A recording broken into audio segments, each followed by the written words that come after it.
Welcome to the Ancestral Findings Podcast.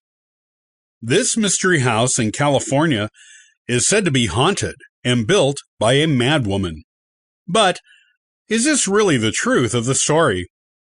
Everyone loves a good ghost story, and a haunted house brings visitors and money to the owners.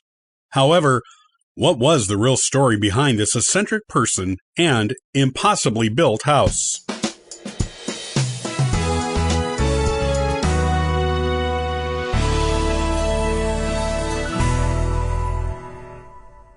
Are you related to the Winchester family? Not the fictional one on the hit CW TV show Supernatural, but the real one, who invented the guns of the same name. They are a real family, and there are descendants in the world today. You may be one of them. If you are, you may be connected by family to the infamous Winchester Mystery House. That's a pretty cool thing to add to your family tree. If not, it is still an immensely interesting tale.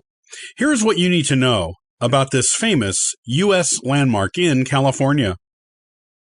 The Winchester Mystery House is the work of one woman, Sarah Lockwood Pardee Winchester. Born in 1839 in New Haven, Connecticut, she was the daughter of Leonard Pardee and Sarah Burns, and was named for her mother. At age 23 in 1862, Sarah married William Wirt Winchester. William was the son of Oliver Winchester, and Oliver owned the Winchester Repeating Arms Company, which made the famous guns. When Oliver died in 1880, he left William and his only son the control of the business. However, William did not have time to do much as the head of the Winchester Repeating Arms Company, as he died 3 months after taking on the role. He was only 43 years old at the time, but his health had been poor for years, as he suffered from tuberculosis. He and Sarah had been married for 18 years at the time he died, and they had one child together, who died young. So, when William died, he left Sarah all alone. He also left her a very wealthy woman. Sarah inherited William's personal fortune, as well as half ownership of the Winchester Repeating Arms Company. Winchester rifles were used a bit during the Civil War, but became very popular with civilians after the war, and were used so much out west in the new, open territories of the United States that the Winchester Henry rifle became known as the gun that won the West. About 720,000 Winchester Henry rifles were manufactured between 1873 and 1923. Sarah took her fortune, went to California, and bought a farmhouse in San Jose. Soon after purchasing it in 1884, she began making renovations to it, and the renovations continued nonstop until she died in 1922. Rumors were that she was doing all of this construction at the request, or orders, of the spirits of people who had been killed by Winchester rifles. The reality is that disgruntled neighbors may have begun those rumors, as Sarah kept to herself in California and was considered eccentric. An 1897 newspaper article alludes to her neighbors being resentful of her reclusive nature, saying that neighbors made dutiful visits to her house to welcome her when she first moved in, but that she never reciprocated those visits or recognized her neighbors in public. This was definitely going against the social expectations of the time. A prominent medium later declared that when construction on the house stopped, disaster would be the result. This story was later changed to say that Sarah would die when construction stopped. Sarah herself never corroborated any of these rumors. In fact, she never said anything about the house at all. Instead, she continued to simply keep to herself and direct construction projects on her house. While the rumors about Sarah were that she was crazy, she may simply have been ahead of her time and possibly shy or an introvert.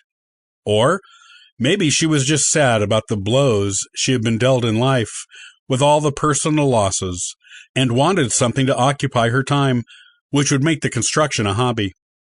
Some of the features she added to the house were certainly innovative for the time period, such as the switchback stairs that included 2-inch risers, which made it easier for her to climb them as she became arthritic with age. These kinds of features wouldn't be seen on other houses for decades. It really does seem like Sarah just liked to be alone, whatever her personal reasons. After she died in 1922, her obituary listed a lot of humanitarian and benevolent work on her part, such as funding the tuberculosis section of the Connecticut State Hospital and financially maintaining several other hospitals and charitable institutions. Her friends later said she did not like to publicize her good works. Her legal advisor, Judge S.F. Lieb, even said that Sarah was everything a good woman should be, that she didn't like anyone to notice her good deeds, of which there were many, and that if there was a heaven, she must certainly be in it.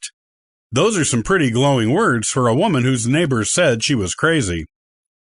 After she died, Sarah's friends, of which she kept few, but they were very close ones, tried to tell the real story of her life to the public. But what the public desired was a good ghost story. So the rumors of Sarah's craziness and her being directed by ghosts of Winchester rifle victims to build a house with rooms for all of them took on new life. The tales of the supernatural nature of Sarah and her house became larger than life and appeared in print, and eventually television, each retelling of her tale being more fantastic than the one before. Today, the Winchester Mystery House, which began going by that name in the 1930s, gives public tours. These tours have been going on since 1923, when the people who bought the house from Sarah's estate started doing it. It is often referred to as the House of 10,000 Ghosts, but there is little evidence it is actually haunted, and there is no evidence Sarah even believed in ghosts, much less took orders from them in the building of her house. It seemed Sarah was simply a good woman who was an introvert, who cared about others, and who enjoyed working on her house because she needed something to do. There is little documentary evidence for the supernatural story of the Winchester Mystery House, but plenty of evidence of what Sarah and her life were really like, if one cares to look for it.